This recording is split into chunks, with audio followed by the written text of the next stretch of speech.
ముంపు ప్రాంతాల్లో పర్యటించకుండా కేవలం షో చేయడానికి మాత్రమే వైఎస్ జగన్ పిఠాపురం వచ్చారని మండిపడ్డారు టీడీపీ మాజీ ఎమ్మెల్యే వర్మ. పిఠాపురం వరదలకు జగనే కారణమని ఫైర్ అయ్యారు ఆయన. ఏలూరు వరదకు ముంపుకు గురైన అసలైన ప్రాంతాలు వదిలేసేసి తూతూ మంత్రంగా పరామర్శలు చేశారని విమర్శించారు. గొల్లప్రోలులోని జగనన్న కాలనీలో ప్రస్తుత పరిస్థితి ఎలా ఉందో ఒకసారి వచ్చి చూడాలని సవాలు వేశారు. ఏలూరు ఫేజ్ నంబర్ 2 పనులు ఎందుకు ఆపివేశారో చెప్పకుండా ఆ ప్రాంతాల్లో పర్యటించడం విడ్డూరంగా ఉందని అన్నారు వర్మ. అన్ని రకాల ఇరిగేషన్ ప్రాజెక్టులు ఆగిన ప్రాజెక్టులన్నీ ముందుకు పరిగెట్టిస్తున్నాం, ఉద్యోగాలు ఇస్తున్నాం. ఇన్ని రకాలుగా తెలుగుదేశం పార్టీ పనిచేస్తుంది కూటమి ప్రభుత్వం. ఇవాళ చంద్రబాబు నాయుడు విమర్శించడానికి ఏ విధమైన అర్హత లేదు. దమ్ముంటే చర్చకి రండి. 176 కోట్ల రూపాయలతో ఏలేరు ఆధునీకరణ 2018లో శంకుస్థాపన చేశాం. నువ్వు వచ్చి పాడు చేశావు. ఏంటి మీ నాన్న చేసింది? ఎంతో పోరాడి ఇచ్చాను.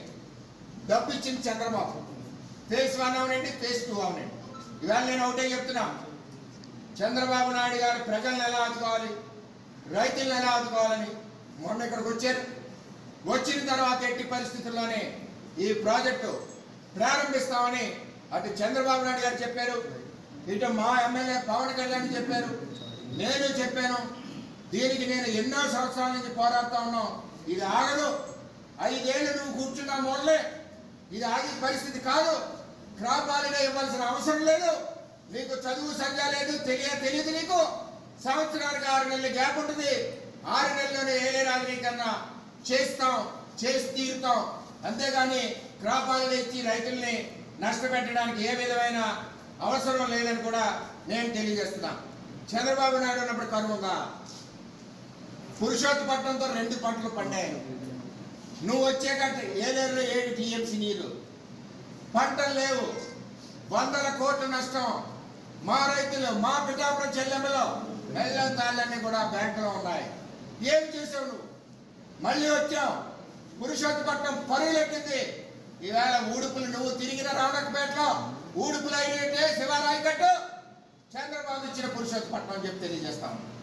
అంచేత ఈ విధంగా నువ్వు అన్యాయం చేసింది పిఠాపురానికి జగన్మోహన్ రెడ్డి.